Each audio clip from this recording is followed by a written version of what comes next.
हेमलाल मुर्मू जी के आने और जाने से हमें कोई फ़र्क नहीं पड़ता, क्योंकि पिछले बार भी संथाल परगना में वो थे, और जब वो नहीं भी थे तो संथाल परगना में हम लोगों ने 6 सीटें जीती थी। देखिए, हेमलाल मुर्मू जी जिस समय भारतीय जनता पार्टी आए थे तो उस समय उनको भारतीय जनता पार्टी ने पूरा मौका दिया। तो हेमलाल मुर्मू जी को हमारी शुभकामनाएं, वो जहां भी जा रहे हैं। लेकिन ये कहकर कि भारतीय जनता पार्टी की आदिवासियों के बीच में पकड़ नहीं है, मुझे लगता है ये अनुचित है। आखिर यही सब देखकर वो आए थे। आज ठीक है, वो किसी पराए घर की ओर जा रहे हैं या अपने घर को पुनर्वापसी कर रहे हैं। सत्ता में जो बैठे लोग होते हैं ना, वो सत्ता के अहंकार में इतने अंधे हो जाते हैं कि उन्हें ये नहीं दिखता कि सच में युवा और जो छात्र हैं आक्रोशित हैं। वो बोल रहे आक्रोशित है, बैकिंग बाय यू। लेकिन ये छात्रों का स्पॉन्टेनियस आंदोलन है। 60-40 नए चल तो जब ट्विटर पे टॉप पे ट्रेंड करने लगा तो इन्होंने कहा भारतीय जनता पार्टी का इसमें हाथ है। ये उन छात्रों का अपमान कर रहे हैं, ये झारखंडियों का अपमान कर रहे हैं, आदिवासी मूलवासियों का अपमान कर रहे हैं। झारखंड में आदिवासियों की इतनी अधिक संख्या है, फिर भी क्या वाकई में आदिवासी का एक बड़ा हिस्सा वोट बैंक के तौर पे आज भी बीजेपी से कोसों दूर है? आखिर क्या वजह रहा कि हेमलाल मुर्मू जेएमएम छोड़कर जब बीजेपी में आए थे, 4 चुनाव लड़े और चारों में हारने के बाद 9वें साल उनको ऐसा लगा कि नहीं, मेरा असली ठिकाना जेएमएम ही है, हम वहीं ज़्यादा संतुष्ट हैं और वही ग्रास रूट तक बात करती है। हमारे साथ इन सब मुद्दों पर बातचीत करने के लिए प्रतुल सहदेव हैं, बीजेपी के प्रवक्ता हैं। प्रतुल जी कह रहे हैं कि आप लोग आदिवासी से बहुत दूर हैं। हेमलाल जी कह रहे हैं वहाँ अभी बहुत असंभव है पहुँचना आप लोग। देखिए, आदिवासियों के लिए हमारी सरकार ने, केंद्र की सरकार ने, बीजेपी की सरकार ने जो किया वो पहले किसी सरकार ने नहीं किया। आज़ादी के 75 वर्ष बीत जाने के बाद भी देश को पहला आदिवासी गवर्नर हम लोगों ने दिया, आदिवासी राष्ट्रपति हम लोगों ने दिया। कांग्रेस ने तो सिर्फ इनके नाम का गुणगान किया, लेकिन इनके लिए कुछ एक्चुअली किया नहीं। और जो पहला आदिवासी कल्याण मंत्रालय था वो भी हमारी सरकार ने दिया, जिस समय अटल बिहारी वाजपेयी जी प्रधानमंत्री थे देश के। संथाली भाषा को हम लोगों ने 8वीं अनुसूची में शामिल किया।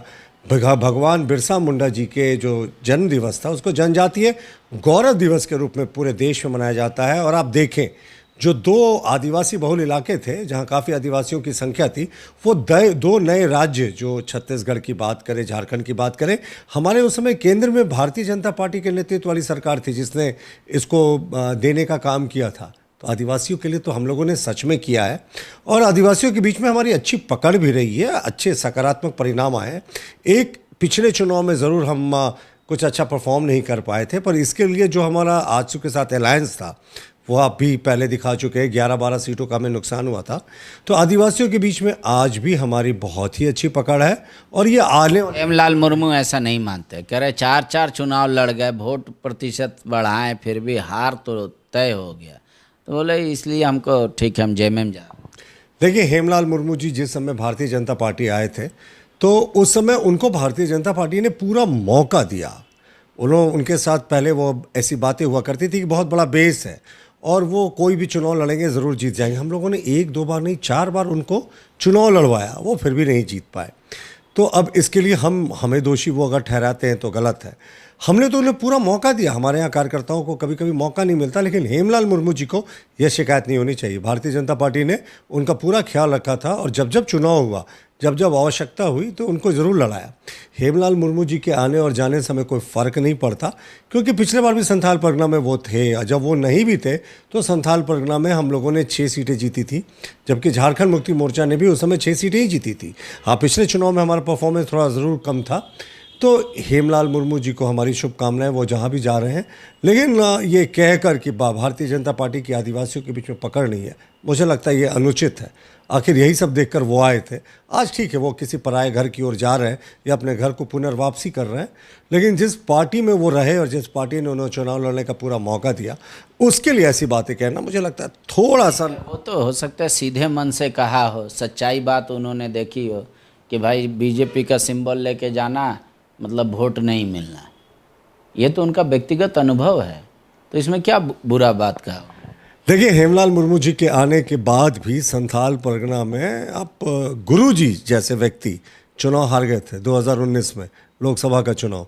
ये किसी से छिपा नहीं है। हमारे एक साधारण कार्यकर्ता सुनील सोरेन ने उनको चुनाव हराया था। तो भारतीय जनता पार्टी की पकड़ नहीं, ऐसा कहना बेकार की बात है। 2 सीटें थी, एक राजमहल उनके खाते में गई और दूसरी हमारे खाते में आई। संथाल में आप लोग अपना उनका जो किला है जेएमएम का, उसमें सेंधमारी करने के लिए कह रहे हैं कि बच्चा के पीठ पे सवार है। संथाल परगना बंद करा रहे नियोजन नीति के, मतलब बीजेपी क्यों नहीं कहती, सामने आके फेस करे, वो बोले बच्चों को आगे क्यों कर रही है, ये आरोप है। देखिए क्या होता है ना, जब भी युवा और छात्र इस तरह का आंदोलन करते हैं तो सत्ता में जो बैठे लोग होते हैं ना, वो सत्ता के अहंकार में इतने अंधे हो जाते हैं कि उन्हें ये नहीं दिखता कि सच में युवा और जो छात्र हैं आक्रोशित हैं। वो बोल रहे आक्रोशित है, बैकिंग बाय यू। मुझे खत्म करने दें। कौन सी हमारी बैकिंग की बात कर रहे हैं? जब भी मुद्दों की बात होगी, कोई भी ऐसा मुद्दा होगा जो इस सरकार ने वादा किया और पूरा नहीं कर रहे हैं, तो हम तो बिल्कुल साथ देंगे ही। लेकिन ये छात्रों का स्पॉन्टेनियस आंदोलन है। 60-40 नाए चल तो जब ट्विटर पे टॉप पे ट्रेंड करने लगा तो इन्होंने कहा भारतीय जनता पार्टी का इसमें हाथ है। ये उन छात्रों का अपमान कर रहे हैं, ये झारखंडियों का अपमान कर रहे हैं, आदिवासी मूलवासियों का अपमान कर रहे हैं, जिनको इन्होंने 100 कह रही है कि अपने टाइम में क्यों नहीं खतियान आधारित नियोजन नीति लाई, अब भाजपा कह रही है कि नहीं खतियान लाओ, खतियान बोल के आए थे, ऐसे कर रहे हैं।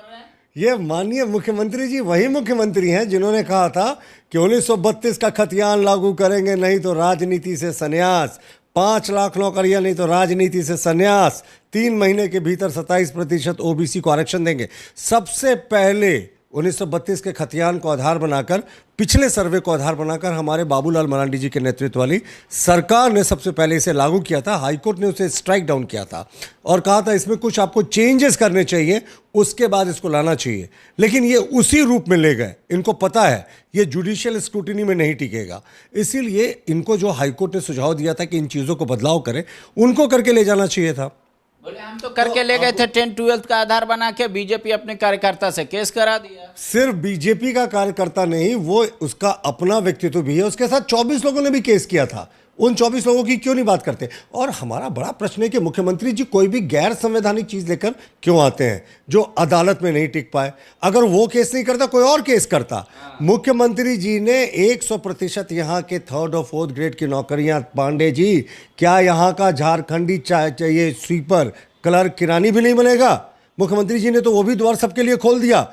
40% नौकरियों में देश में केरला से लेकर कश्मीर से लेकर कहीं का कोई भी आदमी स्वीपर और क्लर्क की नौकरी करने के लिए भी आ जाता है, जबकि सब स्टेट की पॉलिसी होती है कि साहब कम से कम 3rd और 4th ग्रेड में यहाँ के स्थानीय लोगों को नौकरी मिले। मुख्यमंत्री जी ने तो कहा था 100% देंगे। 85 का आधार बना के जो किया गया था, उसमें कौन सी झारखंडियत की रक्षा हो रही थी? देखिए, हम लोगों ने 1985 का जो आधार बनाया था, उस समय भी हम लोगों ने मुख्यमंत्री जी को कई बार चैलेंज किया था कि लगभग 90% इसमें आदिवासी मूलवासियों की नियुक्ति हुई है, आप चेक करें। लेकिन उन्होंने कभी चेक करने की जहमत नहीं उठाई। हम तो 1932 को लाने वाले सबसे पहले व्यक्ति हैं। और हमारे विधायक दल के जो सचेतक हैं, उन्होंने विधानसभा में क्या कहा था कि हम 1932 का समर्थन करते हैं, लेकिन सरकार जिसको सिर्फ एक सरकारी संकल्प से लागू कर सकती थी, उसको विधानसभा से पारित करके 9वीं अनुसूची में डालने का ढोंग कर रही है, उसका विरोध करते हैं। शुक्रिया। देख लीजिए, युवाओं की बात आएगी तो इतर कह रहे हैं कि ऐसी बात नहीं है। आदिवासी के लिए जितना काम भाजपा ने किया, उतना पूर्व में कभी भी कांग्रेस की सरकार या केंद्र सरकार ने नहीं किया। दूसरी बात कह रहे हैं कि गुरुजी जैसे जितने बड़े चेहरे के खिलाफ अगर जनता ने, वहाँ के लोगों ने बीजेपी के कार्यकर्ता को जिताया है, तो ये कहना गलत होगा कि आदिवासी में बीजेपी की पैठ नहीं है। अब हेमलाल मुर्मू जी को जाना है तो जाएं, पार्टी को कोई फर्क नहीं पड़ता।